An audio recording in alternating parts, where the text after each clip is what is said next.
Thanks so much for coming today. Our panel is Breathe Life into Your Game, Sound Authenticity. Also, happy St. Patrick's Day. Yeah. We were discussing drinking beers, but then we were like, it's 11 a.m. and we're doing a panel, so Went maybe we should. straight to vodka. It's okay. So instead it's just vodka, exactly. Potatoes, right? I'm Carrie Faverty. I'm the voiceover casting director at Sidecar. We are the casting division of Sound Lounge, which is an audio post house in Manhattan. I have been doing voiceover casting there for a little over 10 years, and I've cast everything from video games to audiobooks, animation, narrations, and commercials. Most recently, although it was a while ago at this point, the feather in our cap is that Pat and I both got to work on The Division, which just came out last week. So, stop. It's so much fun.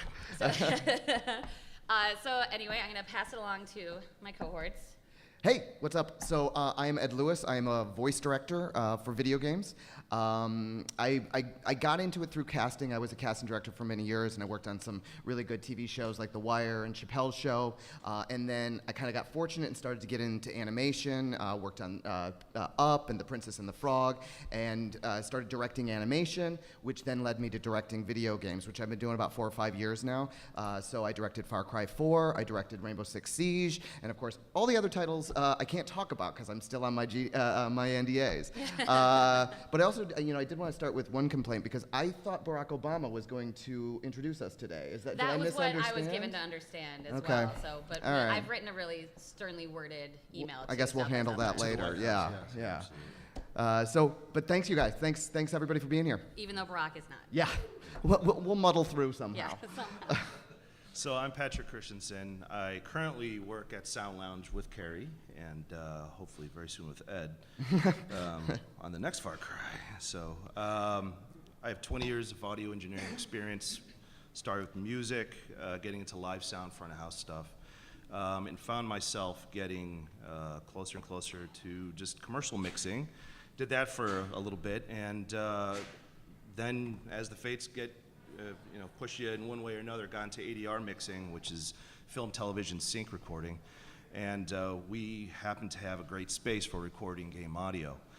So started getting some good relationships with 2K Games, with Blizzard, and which we did the whole Cataclysm patch a few years ago. And that was fantastic.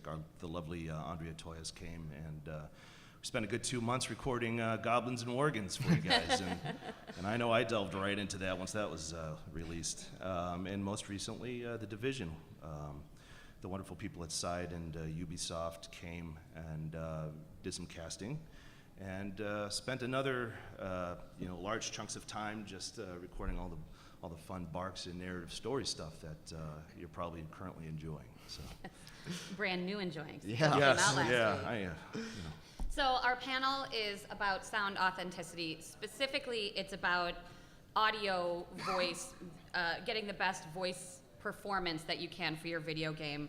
Just through our experience, through casting and directing and recording, that any kind of a developer, be it for the biggest game or the smallest game, can take these small, simple steps just to ensure that your performance is as authentic as possible. Just in this day and age where the video game, the visual quality is cinematic, it's just incredible that the audio for some games is still catching up. So we're gonna start off by playing a little audio montage for you. Just a little historical from the beginning when they first, arguably, one of the first games that ever used human beings. When we were doing research, there is definitely some disagreement on the internet, if you can believe it, as to what the first game with voice is. But certainly the first one I remember was Sports Talk Football '93. So pretty much everything before there had the voice synthesis, which was the computer making human sounds. And then we move on another few years later to Resident Evil, which is much clearer in using real people. The sound quality is better, but it's still not, it was not quite where it needed to be. Yes. And then moving, I'm going to let you say it, because I have not said it right once. Sly Cooper and the Thievius Raccoonus. There we go. And that was in 2002.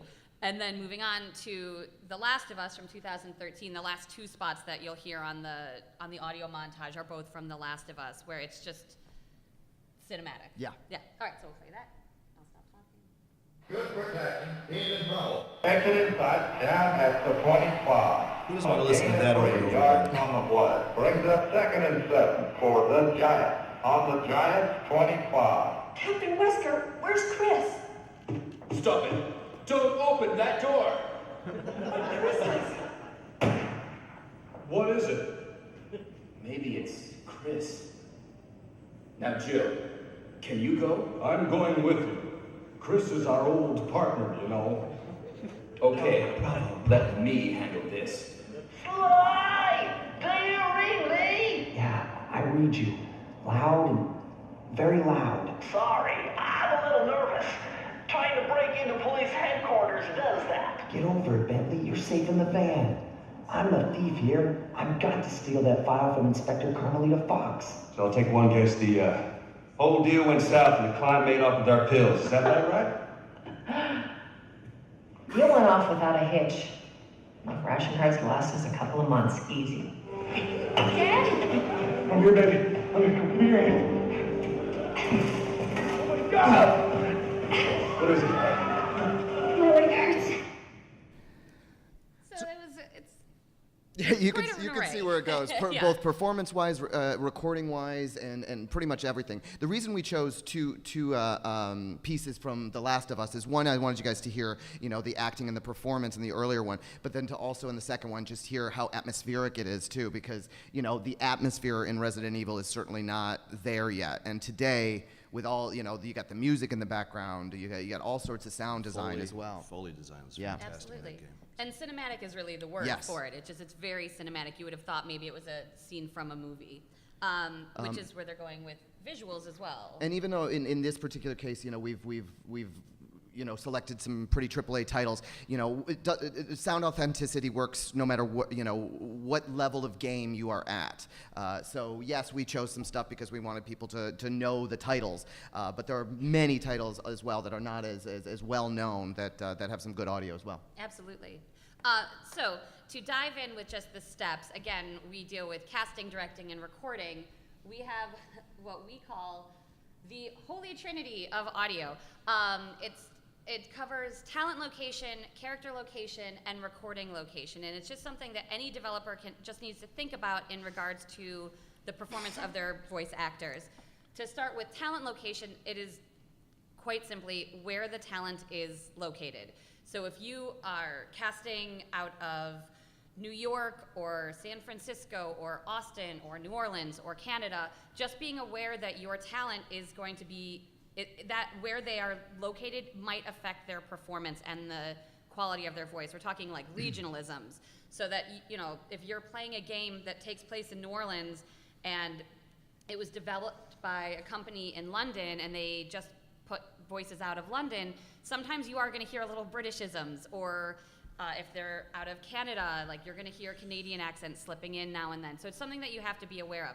That being said, you don't have to find talent from the location. We were actually out with some people at 2K Games. We were at GDC earlier this week. It's been a long week of video gaming for us. But they were talking about a project that they had worked on a while ago that needed voices out of New Orleans. But they did get some people out of New Orleans, but then they cast out of LA and New York, which is fine, but you just want to be aware of the regionalisms of your voice, which is the talent location.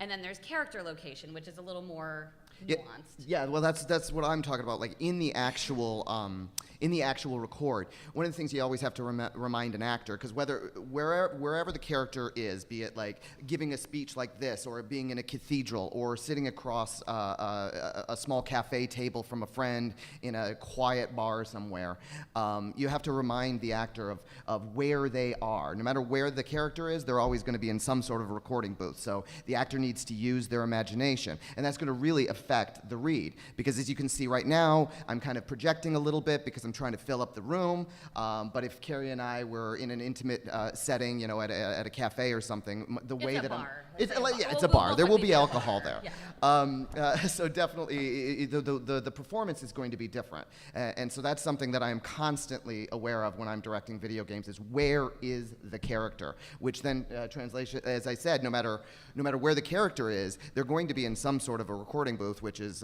what Patrick knows about. And recording location. Yeah. Yeah, so recording location, and as I said before, I work on an ADR stage, and how that is different than a normal VO booth is that a booth might be the size of a telephone booth, and you want your actor to perform dynamic content in that booth, and it's just not going to sound great because in that tiny booth you might have an air conditioner vent right above your head that you're picking up, and while he's very loud or she's very loud, it may not be as evident on those small scenes, and everything gets more intimate and your gain stage goes up.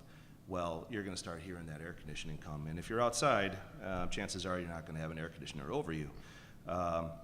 So the benefit of having a larger environment, such as a motion capture stage or an ADR stage, if your actors aren't on set, is that the sound has a place to go. You want your recorded audio, much like television and motion picture audio that I have to deliver. It has to be completely neutral. That way, the developers or whoever's going to be mixing it has complete control over the sound of the voice, as much reverb as they want. Then they can put exactly the amount of whatever effect is it without having 100 bouncing signals coming to the microphone that a small tiny booth would naturally be doing to that voice. It also gives the actor room to move. Even the mic is stagnant, the actor doesn't have to be stagnant, and that's very important in performance. Yeah, I would say definitely a larger room also gives the actor more room to move and just feel more comfortable and use their imagination to really set that stage. If it's a big scene and you're running, okay, I'm going to drop down, I'm going to do 10 push-ups. They pop back up, they're a little out of breath, and boom, and they're in character. So Exactly. it's fantastic. Absolutely. So. All right, so now, Pat and Ed, as gamers yourselves, how does audio affect your gaming experience? How does it make it better? What takes away from it? The first thing is it just makes it more real. I mean, as you can hear from the Last of Us, and hopefully all of you have played The Last of Us because it's an amazing game. It is so immersive, and there are lots of other examples that I can think of that when the audio is done well, you don't think about it, and it just makes you feel like you are in that space. And that's where we're going. Games are getting more and more cinematic, and therefore the performances are getting more similar to what we're seeing on film and television. And so when it's real and it's authentic and it's good, you just don't think about it, and that's the best. That's the best compliment. Oh, I didn't even notice. Yeah, when it feels that real. Yep. Yeah, I can completely agree with that. I would put it in one word, and that's immersion. Yeah. The whole point of gaming is that you get a story in a different way that film and television can't deliver because you're interacting with the characters in it. And I remember BioShock, the original BioShock when that first came out, and how much hype there was around it. And to me, it lived up to everything with that, with all the sound effects, the sound design that was around. But I also enjoyed the voice acting. So I thought they did a fantastic job with that. And if you hear a cheesy line, it's just like, what? Why? Okay, I'm just going to go get some chips. We'll forget about it. Yeah, and we were. Well, that's good, and because then my next question, the follow-up was, what can you think of that's maybe taken you out of that immersion? Like, how can the voice acting do that? And it's just cheesy lines. Well, not necessarily cheesy lines because that's the writing, but if it's not performed well. Yeah, it all starts at the writing level. I think we can agree at that. If you have, for The Division, it's a London-based developer, and a company called Side did the audio for Ubisoft.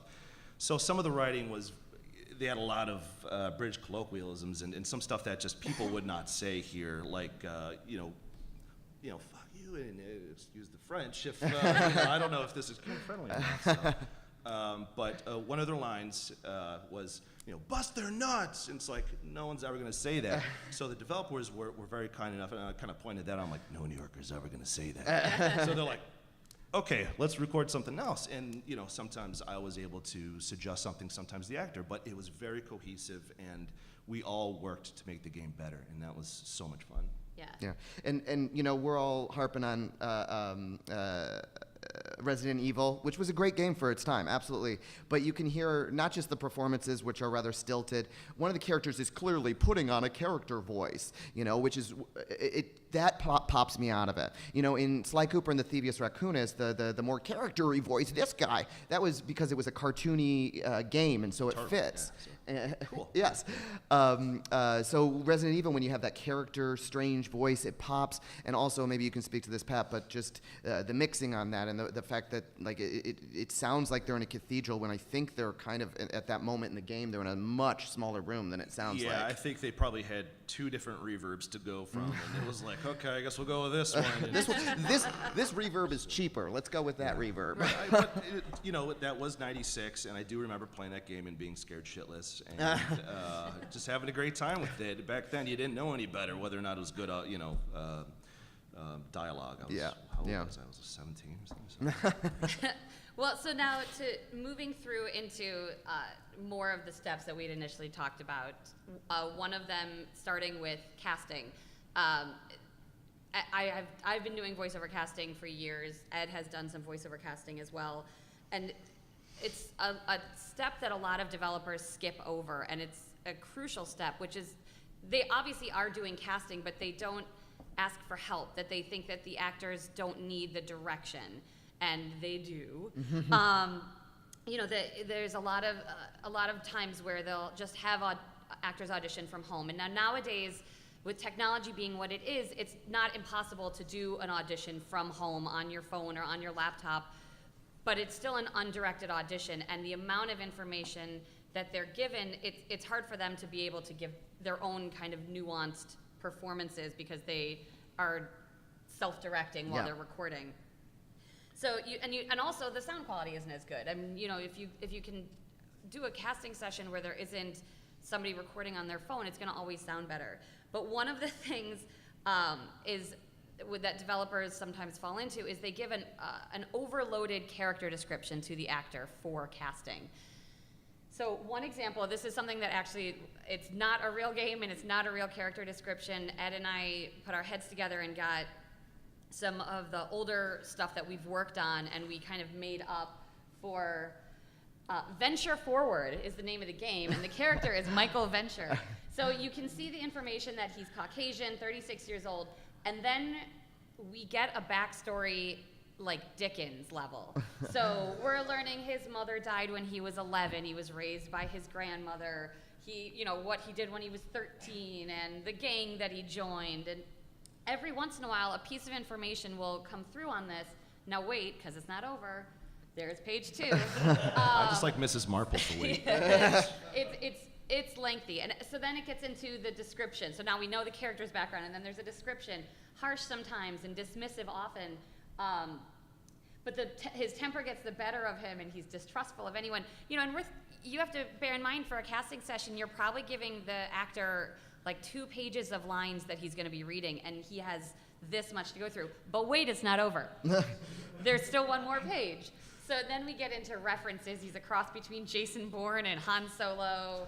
And then there's dialogue style. He doesn't mince words. And they do talk about voice tone, but all of this for an actor, this is overload. This is just, it's way overdone. They're not going to be able to pull from this the little pieces of information that they need for the performance.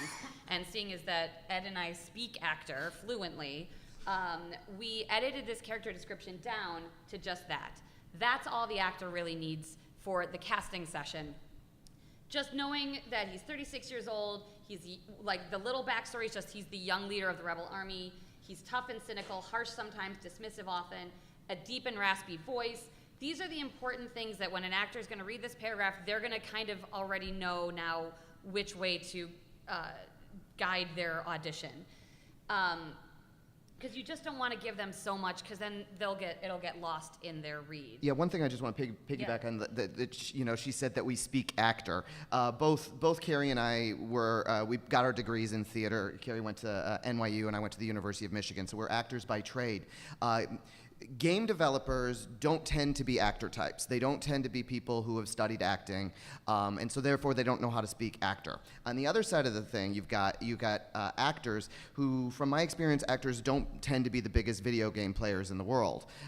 So you have two people that need to kind of come together that don't necessarily speak each other's language. You get somebody in the middle who knows how to talk to actors, but then also knows how to hear character descriptions from a game developer, and so that is what a good casting director or a voiceover director can add to the process. Because frequently, if you want to adjust an actor, you don't want to say something literal to them. You want to say it from inside. You want to tell the actor what to change about the circumstances in their imagination, and then that's what's going to change the performance. Well, and something like that really lengthy description is really great for developers Yeah. that are working on the animation, so that they, and then the storyline and the writing, that they have all of this information. And once the actor is booked, absolutely give them that, because they do love having their backstories, and that way they're moving through the whole script and they have an idea. But knowing that his mom died at 11 may never come up for the actor at all. So, how can he possibly put that into a nuanced line performance of, let's go over there? So we asked a favor of a voiceover actor friend of ours, Kevin Collins. We're going to give him a little shout out. He actually, you want to give it because you know him better than I do. Kevin's a very good voiceover actor, but most recently he's Rico Rodriguez in Just Cause 3, which just came out. So he's a good friend of all three of ours, so we got him in here just to kind of help show what's up. So he's been our guinea pig for this. Yes. So we started off by doing a bad audition, so that you can hear what happens when we didn't give him this.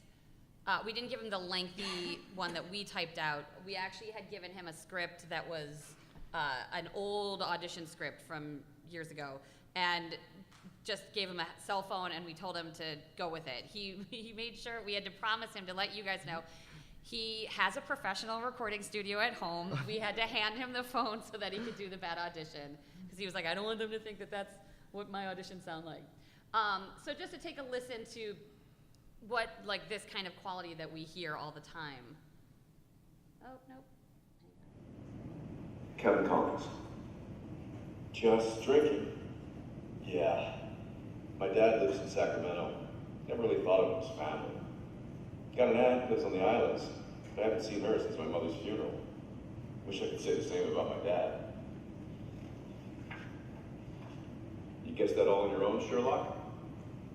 He was already dead to me, before we ever left Earth. Problem is, I actually started worrying about him. Explain that to me. I spent 9 years wishing he was dead. Then I catch myself wondering if he's still alive, wondering if the Reapers got him. It'd be great to get that page turn in the game. When you can hear the paper falling, that's my favorite part of that audition. But you can hear, like, the quality is not that great, but he has such a great voice. But the lines are stilted and a little forced. Which we didn't direct him to give a bad acting audition. We did want you to hear what a lot of actor auditions sound like, fidelity wise. But those are his choices. I don't think it's terrible, but it doesn't have the depth that we will get to eventually, in my opinion. Right, exactly. And just again, that he had some kind of a character description, but it wasn't the shortened one. So he kind of ignored it a little bit and just did his own thing. And you want the actor to have a little more of a focused audition. So now moving into the directing world. So we're gonna pretend Kevin booked the job, yay! And then we move into an undirected. So we, what was this? Well, this is where it moves from the casting director to the actual director. So in a session, obviously Patrick will be in the session as the engineer, and then I'm usually there directing the actor. So myself, I don't like to pre-direct. I would rather hear what the actor gives me the first time through, and then adjust from there. So that's what we did here. Is he showed up on the day of the booking and just gave me a read, and this is what it was. Yeah, as if maybe he's talked to hey, how are you doing? Talk to the developers who might be there, and just got a little extra something in his head. And okay, cool. Yep. Have some fun. Yeah, and you let him run with it. Just drinking. Yeah. My dad lives in Sacramento. Never really thought of him as family. Got an aunt who lives on the islands, but I haven't seen her since my mother's funeral. Wish I could say the same about my dad. You guess that all on your own, Sherlock? He was already dead to me, before we'd ever left Earth. Problem is, I actually started worrying about him. Explain that to me. I spent 9 years wishing he was dead. Then I catch myself wondering if he's still alive, wondering if the Reaper's got him. How screwed up is that? No, you can't. I'm too old for lectures, Commander. So it was a very energized read. Yeah. He was And really that's- excited to be from there. an engineering side, that's going from an iPhone Yeah. to, I think we recorded them at TLM 170, which is what pretty much the majority, if not all, the Division stuff was recorded on. So just as a little side note there. Yeah. Well, and I think what's basically what we're saying is to have someone in there that is directing the talent is crucial. It's important for casting, but it is just crucial during the actual record to have someone guiding the actor's performance. We were speaking with someone at GDC. I'm just going to keep dropping GDC. We were speaking with somebody at GDC, and what was the percentage she said? It was... So yeah, basically 85% of games being done now are not directed, for better, for worse, which I think is for worse, because you'll be able to hear it and exactly why our panel is here today. Yeah, It's only 15%, so that leaves so much game voiceover that we think could be done better, and there's room for it, and the developers could be happier, gamers are going to be happier, in which I'm the end result as well. It's like, I want this stuff recorded well, just because I want to hear it when I'm playing your game. So. Absolutely. Well, and what happens, it's not that there's no one in there giving them guidance, but a lot of times it's the writer or the... Again, somebody who doesn't speak actor. Exactly, right, exactly. So they're just telling them louder, quieter, and you know, there are other kind of watchwords that we use, Ed and I, when we're directing talent that might bring more performance out of it. So rather than louder, softer, you think intimate, or talking about pacing and things like that, so that we give them a little more context. Just because to have someone in there that is there just solely to help their performance can only be a good thing, and it makes the actor feel more comfortable because there is someone that's working with them, as opposed to just, you know, a writer who's looking down and typing while this is happening, and then looking up and being like, yeah, man, try that one a little louder, a little faster. Great. You know, and so then you're not working with them as much. Yeah, I think in session I kind of think of myself as an editor. You know, I think of actors as like, you know, perhaps like different paintbrushes. Some are thinner, some are thicker, some give, you know, a different look.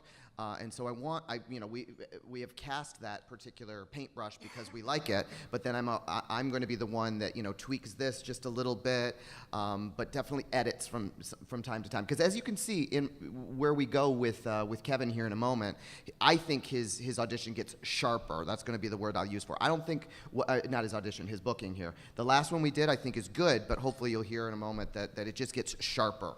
Yeah. So then we threw Ed into the booth, so you're going to hear Ed's dulcet tones. Yeah. Awesome.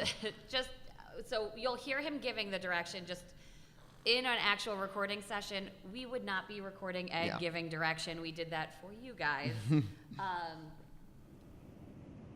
Okay, nice job, Ben. So let's try it again, and this time I'm going to read with you. The biggest thing is I want you to get much more intimate, so that you know, you're in a smaller room. The guy that you're talking to, the commanding officer, is just on the other side of the table for you, so much more intimate. I also really like when you were kind of like you know, riding your vocal cords. I think that makes for like a more lazy, laid back sound, so I'd really like to stick with that too. And just remember how difficult this is. You're not the type of guy who shares your opinions and your feelings very easily, especially with your commanding officer.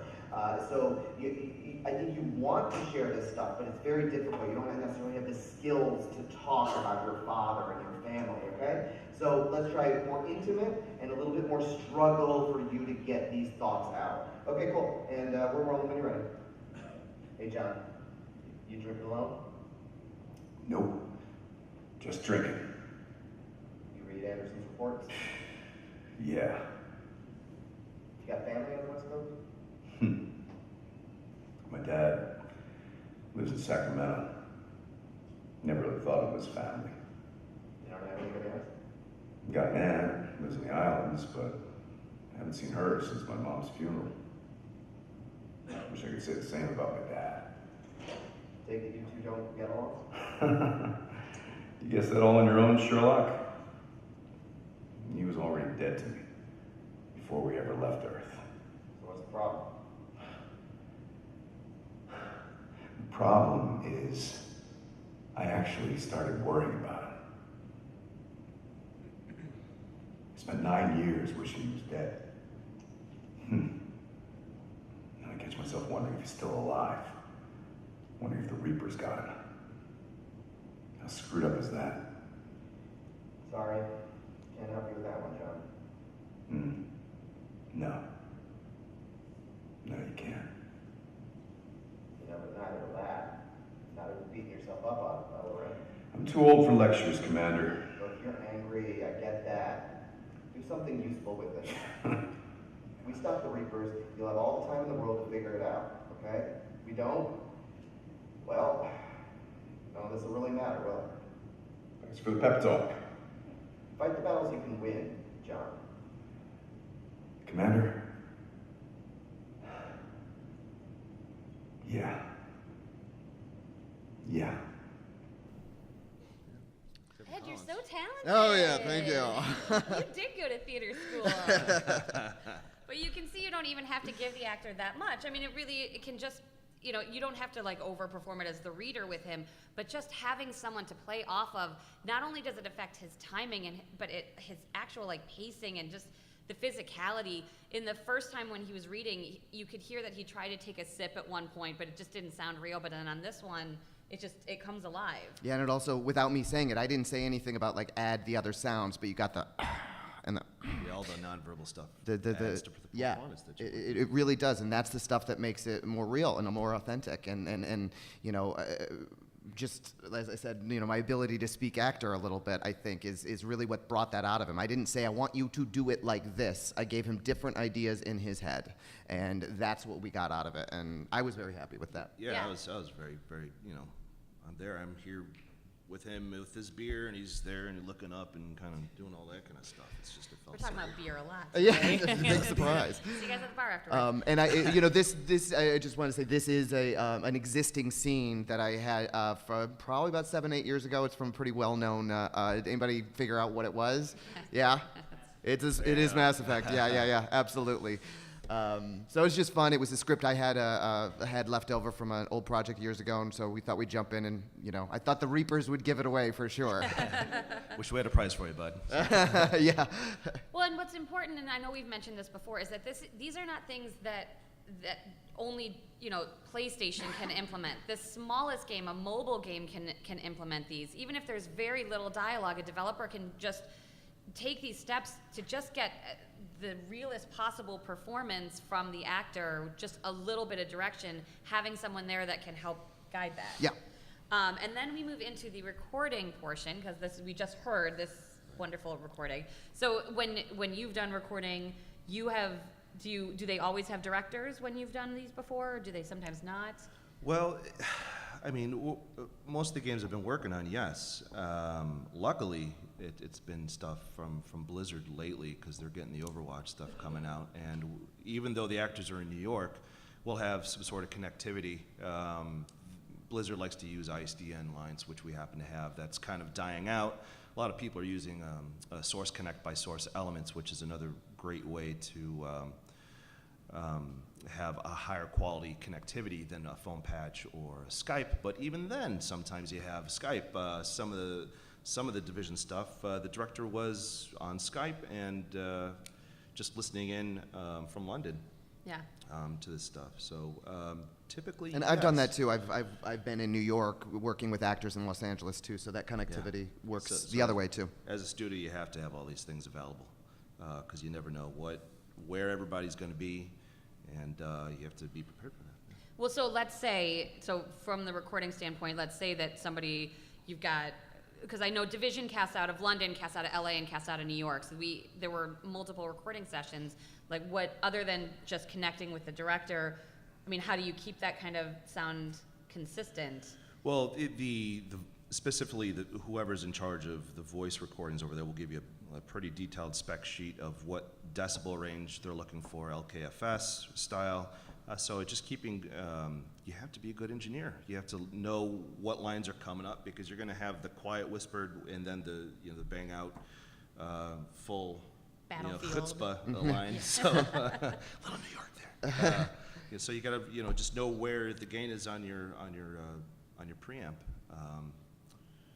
and you got to always know.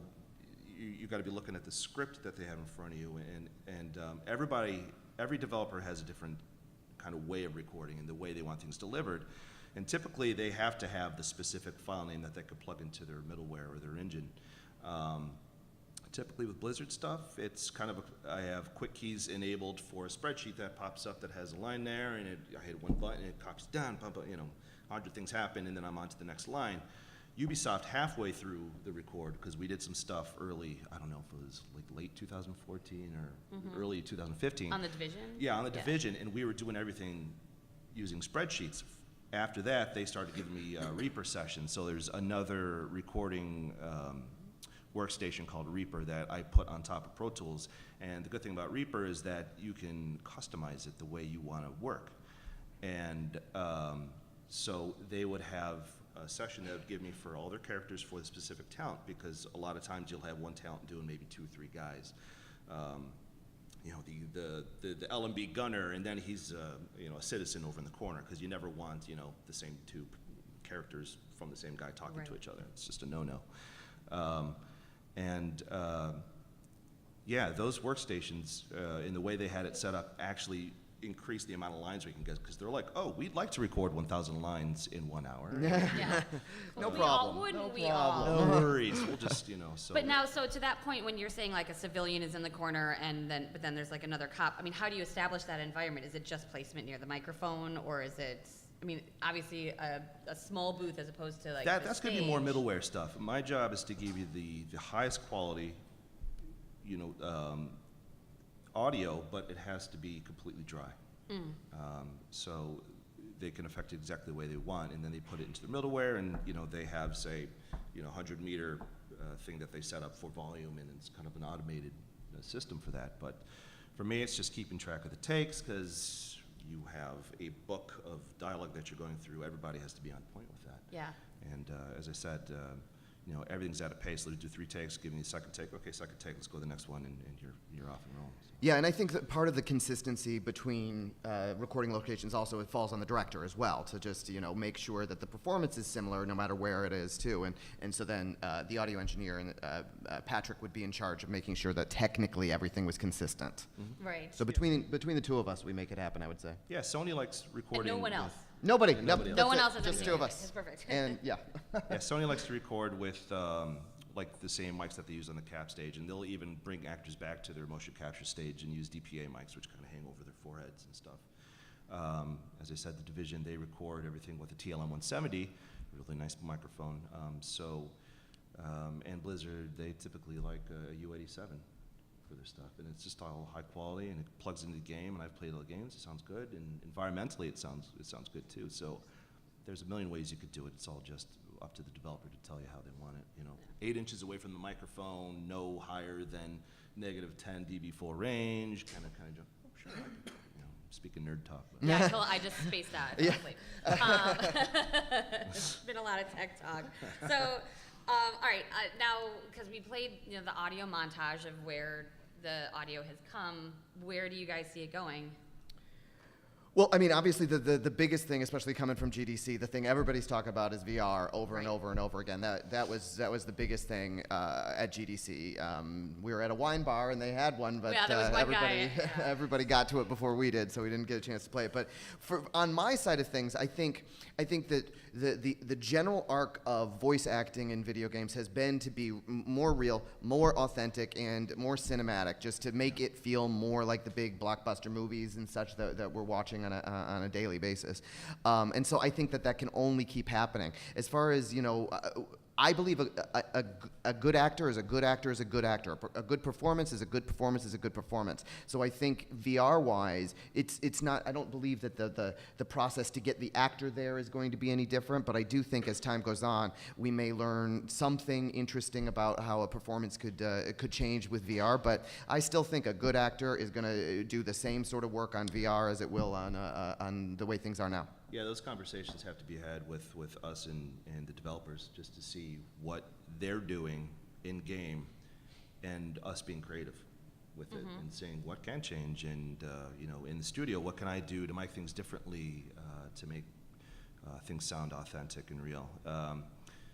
Just one of those kind of techniques in ADR is if you see somebody turn away from the mic like this and they're kind of talking, well, you kind of do that a little bit, but a little less drastic, and that way it feels like a real line compared to an 80-yard line.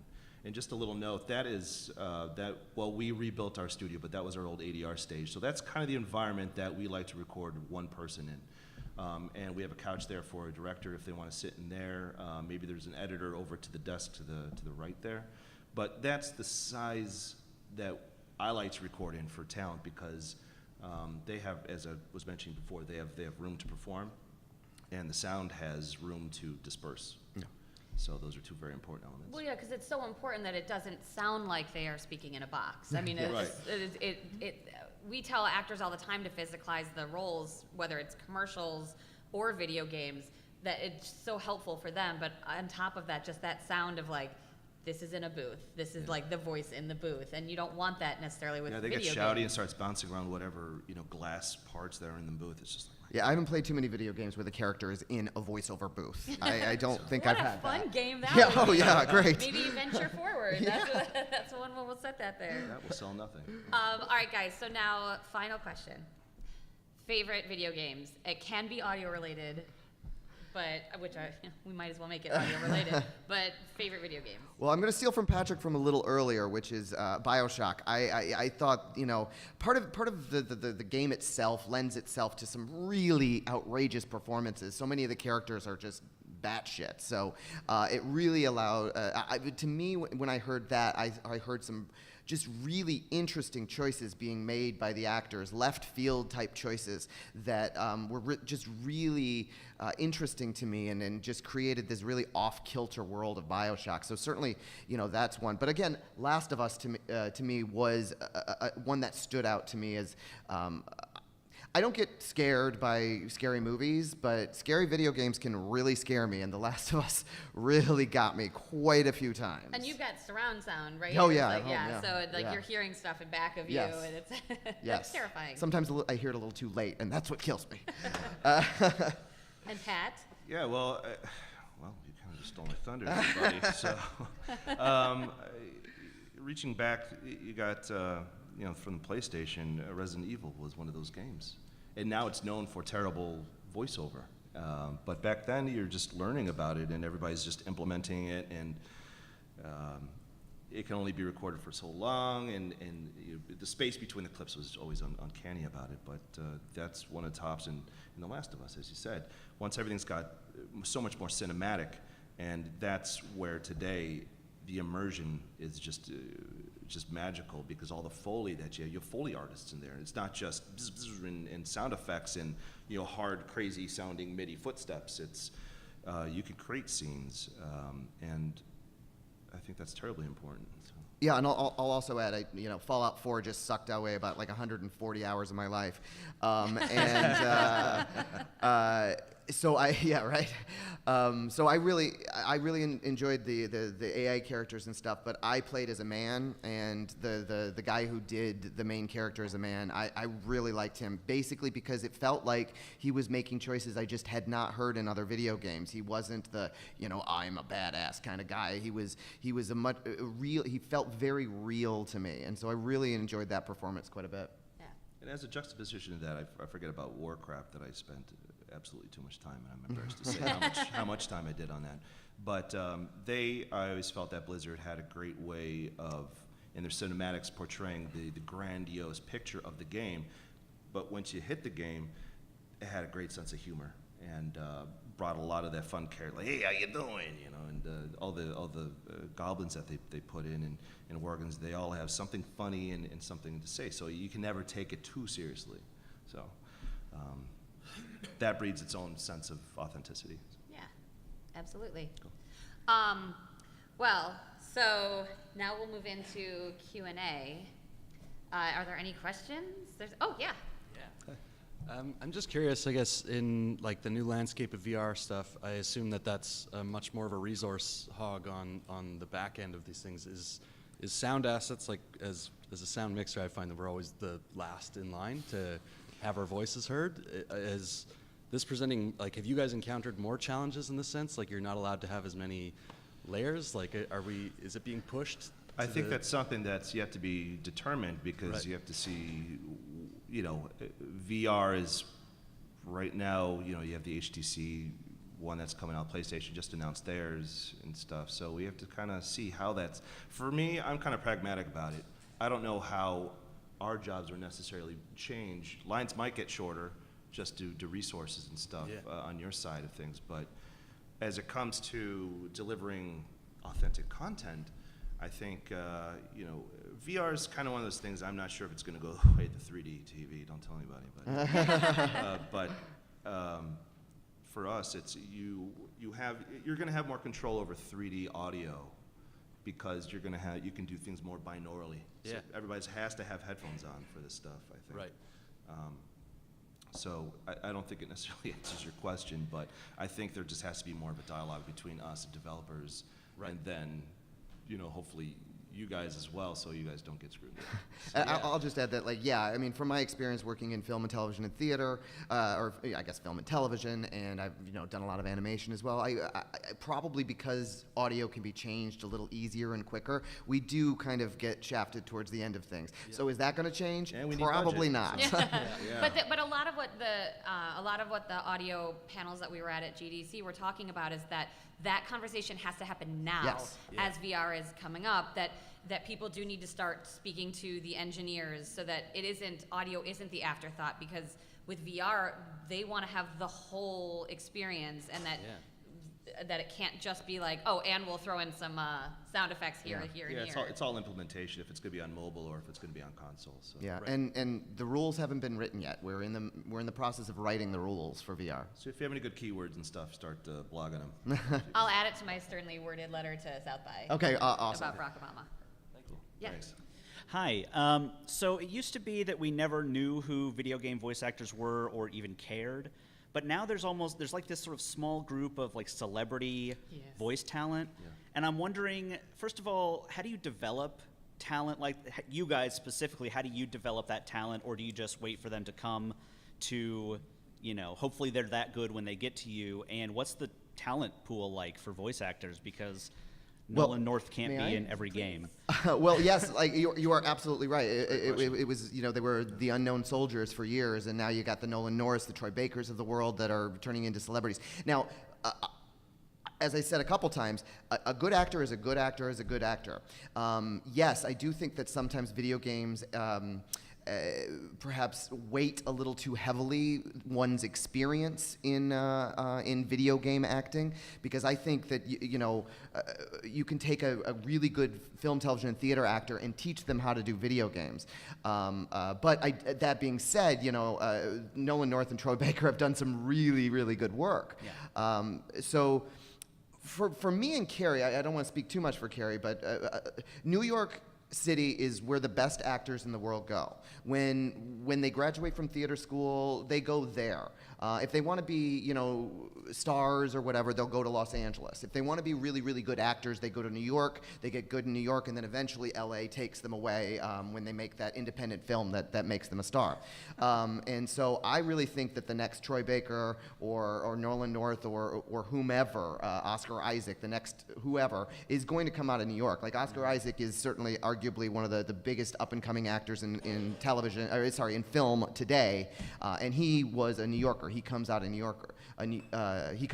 So I really think that New York is criminally underrepresented in video games. Obviously, I'm a little partial because I'm a New Yorker myself, but I think that that's where it's going, is we're going to get better and better actors coming over and doing stuff for video games. And in my experience, it's with a lot of long format voiceover work where it's an audiobook or a narration or a video game, companies like to work with people that they know. It is a hard industry to break into, specifically for voiceovers, because it's not a laziness, but it's like, well, I know Nolan North can do this, so I'm just going to have him do this. As opposed to, we want to get somebody totally fresh, an unknown voice, and work with them. They don't want to have to think that much about it, so they tend to go with these names. It is a lot like the commercial voiceover world as well, where you're all of a sudden hearing all these celebrities on it. It doesn't mean that they're necessarily better than the scale actors that Ed and I work with on a daily basis, but there's a lot of star love, so they love having that sort of thing. But with the games coming up that are based on TV shows, where they can get the actual stars of the TV shows, they are not necessarily good actors for video games. They could still go and get someone at scale to play that character, but they would rather have the name carry it, unfortunately. Yeah. Thanks. No, Thank you. Thank you. Hey. Hello. I'm short, so sorry. So she. Cool. Important question, really important question. Ubisoft or Ubisoft? That's so funny. We spent 2 days at GDC having this argument with Really? different developers Stabbed me in for San saying- Francisco. Okay. You almost stabbed me for saying Ubisoft. It is Ubisoft. 100% is Okay. with a Y. It is Ubisoft. Okay, that wasn't the real question, so don't kick me off yet. It's not, obviously it's spelled with a Y, but Okay, I thought it was Ubisoft as well until I started working with them and hearing both the Francophones, the French Canadians, and the Anglophones, the English Canadians. Yeah. They all said Ubisoft with a Y. Okay, but the legit question though was, okay, so when you're recording, this is more of a technical question, but is there different techniques you apply to 2D and 3D video games or audiobooks? Is there? It's all specifications that you get, so sometimes it's just out of your control. Okay. As an engineer, I'm just relied upon to give you the utmost clarity in what I'm going to be recording for you and apply your specs to that, along with my talent as an engineer or your talent as an engineer. So you just have to know how your mics work and how they work best with the voice of the talent. Typically, you just have to find the sweet spot and stuff, if that's answering your question at all. No, that. I mean, I think because it's more in the mix, right? When you're putting it together into the 3D audio, because we're. Yeah, I mean, 2D, 3D audio, that's kind of out of my realm. I'm kind of the first stage of that. It comes down to record it properly for you, give you the right file name, and then you plug it into the midware that you have, and then it's kind of off to the races for them guys. Right. Yeah. Cool. Thanks, guys. Thanks. Thank you. Hello. Hi. My question is more specifically for Patrick. So, do you have a go-to vocal chain that you use for recording ADR? And please get technical with it, like outboard gear, microphones, and stuff. I use a Focusrite Red currently. I've used some other mic pre's in the past.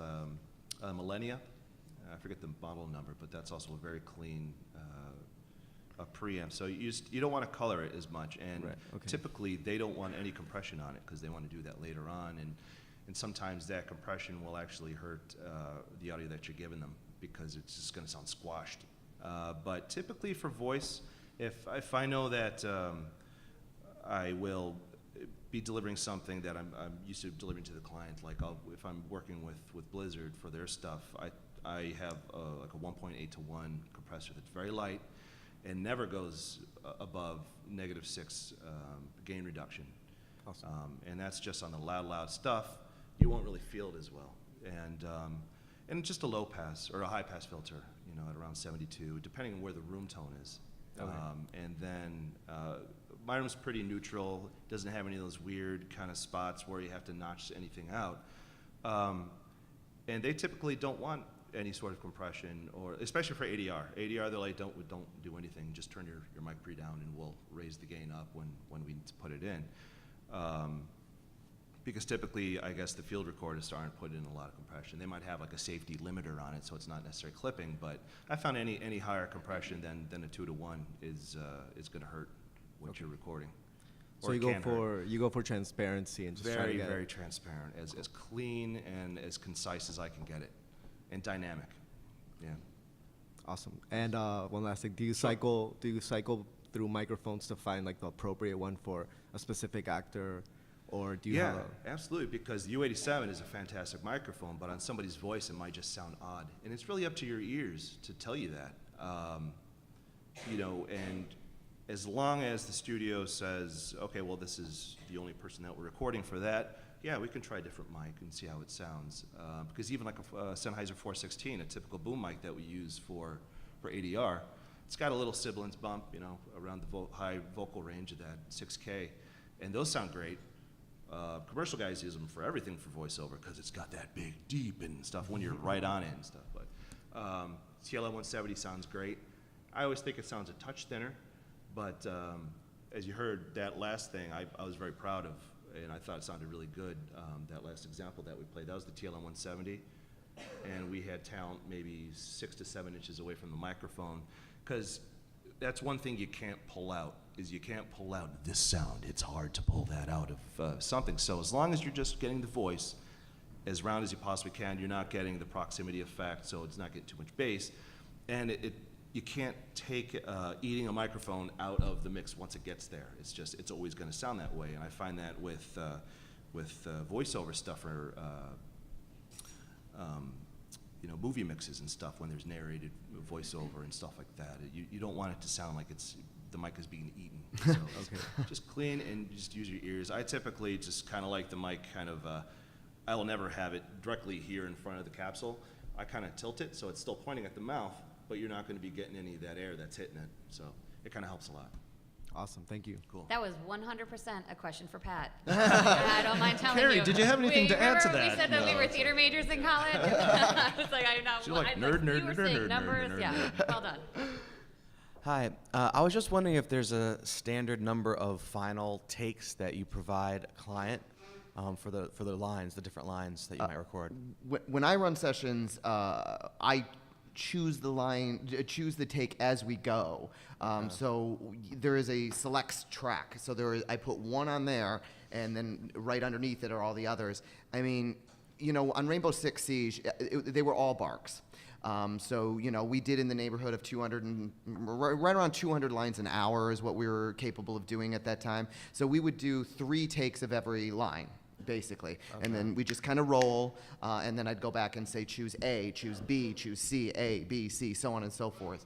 And so they were all delivered so that if one later down the line they didn't like, they could very easily find alternate takes. Okay. But I was in charge of choosing, this is the take that will go in the game during the session. Do you find that most clients want for you to decide this is the final take, or do they like to have like 2 or 3 options or more? No, they want me to make the decisions, which was, you know, as I said, I got my start in directing animation, and there it was, you know, when you produce radio plays, you know, you play it to them over and over again, and they say this line needs to be funnier, this line needs to be louder, or you know, whatever the note may be, and then I have to go back and find it. Yeah. Here, because they want it streamlined, they trust me and my ear to make sure to just pick it and move on and get done in the right amount of time. And when I say my ear, obviously, you know, Patrick, the engineer, and I are going to be doing a lot of that together. I'm obviously more. Good take is, you know, any clicks or pops or sheet turns and stuff like that. Yeah, it's always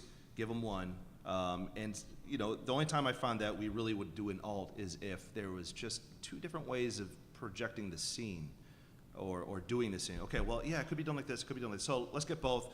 You got the alt or the select and then the alt, and then the alt naming scheme would have to be something, you know, like underscore alt1. Yeah, we did that a lot. So. Gotcha. Okay, thanks. Thanks. Hi there. So I'm a first time sound director, I guess, working on a project and working with a first time director, and so we're discovering how to make stuff, but I'm discovering that I do a lot of communication with the director on editing his script for the media that we're doing, because we're doing a sort of audio drama thing, and I keep telling him it was a specific sound effect here ain't gonna work, or this line is way too long for a person listening. So I'm just wondering what kind of communication do ADR directors like talk to like the in terms of like the technical bits to like the people who are mixing it?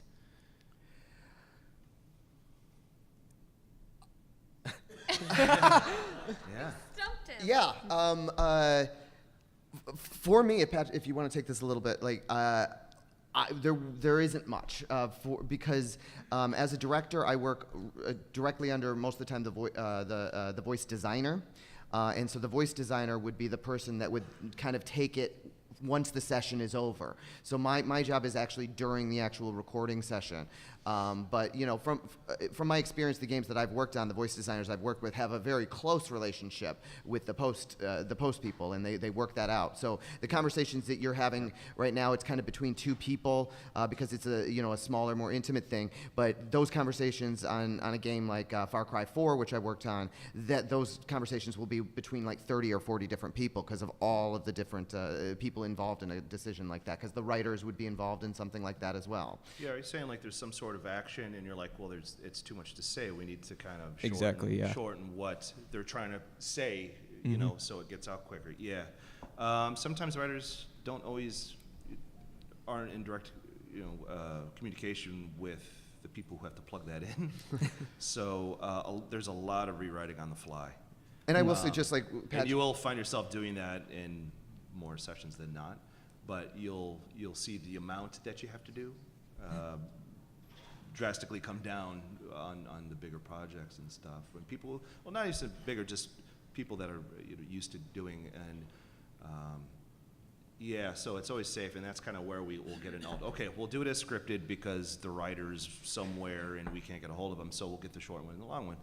And yeah, to actually know that and say we should get the shorter version because I know the way this is going to be used is definitely within your right, and you should be doing that. So. Yeah. All right, thanks. Yeah. I know y'all, we probably have to go, but I have a really quick question. It's kind of just like a good idea, bad idea kind of thing. So I recently got finished with a project pretty similar to what he was describing, and my friend was the voice director, and he came from film school. So when we were doing the voice directing, he pretty much did it the same way he would direct a scene, which is to say he had like the coverage, of the whole thing, and then the little bitty bits. And he was like, oh, well, later I could maybe use part of this take, and like it kind of worked. And my question is, in the more professional world, is that a good idea or is that a terrible idea? Well, I don't think it's necessarily a good or a bad thing, but a film director is also, I know we keep talking about these being cinematic, but I think a film director is still not, they don't all speak actor. Right. And like to build too much of a scene can be overwhelming, and then to think like, I'll come back to it later. I just think there's so much volume with a video game. I don't know how. Yeah, I mean, the game I'm working on now is a much more narrative game, like Far Cry. It has a story to it, and stuff like that comes up all the time, and I feel like if that director wants to be more, to treat his set like a film, that's fine. He has the right to do that. That's not how I would approach it, But I agree with Carrie that I don't see that as a good or bad. It's just one way that person wants to work. It's a lot of variables. Yeah. There's a lot of variables. Okay, because I think it worked pretty well. So I think the final product was pretty okay. So in the future, that's not a terrible thing to do. That's not don't ever do that. I don't see it as a bad thing. It's just a way to work. Yeah, and how much time did you book for the session? Yeah, so that could be the more of the issue is that on a game like Far Cry 4, we did have a little bit more time and we didn't have to do 400 lines an hour. Rainbow Six Siege, you have to finish, so you have to move along. So we couldn't have done something like that for Rainbow Six Siege. Yeah. Thanks. Cool. No problem. Thank you. Thank you guys so much for yeah, coming. Thank you. Thank you.